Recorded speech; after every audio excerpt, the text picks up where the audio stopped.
The Trump-Elon beef is starting to escalate, and as entertaining as it is, it might have some long-term consequences, similar to the Teddy Roosevelt and J.P. Morgan beef of the early 20th century.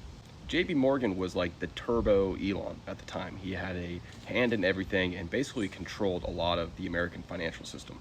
J. Pizzle was pretty much the conduit of European capital into America, and so he had a lot of control over almost everything in our economy. So naturally, he had a big ego, and he felt like people should just leave matters to him, and he would sort it out without government interference. Unfortunately for JP, in 1901, the submissive William McKinley was relieved of his duty by a piece of hot lead, and subsequently a hard-charging Theodore Roosevelt took office. Roosevelt's ego is probably even bigger than J.P. Morgan's, so when he established his bullet pulpit in the presidency, it set the two on a collision course. Morgan thought TR was a knob and that he should not involve himself in matters that he didn't know as much about as JP, and he was right to think that, because that's immediately what TR did, was get involved. They soon fell out over the railroads, which TR thought JP had way too much control over.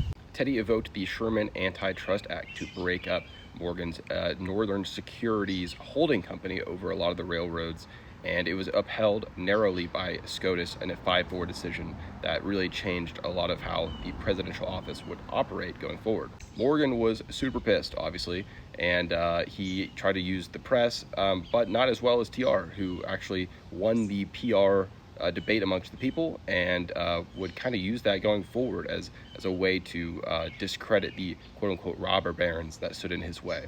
Roosevelt's judicial victory over Morgan in the courts not only changed the trajectory of the presidency itself, but also kind of changed the way that the federal government operated with big corporate magnates, and no longer kind of let them just operate independently and do whatever they want to do. So I'm very curious to see who's going to win the PR war between Elon and Trump, because no matter what happens, it's probably going to have some type of impact on either the presidency or how big business or oligarchs are treated by the government going forward.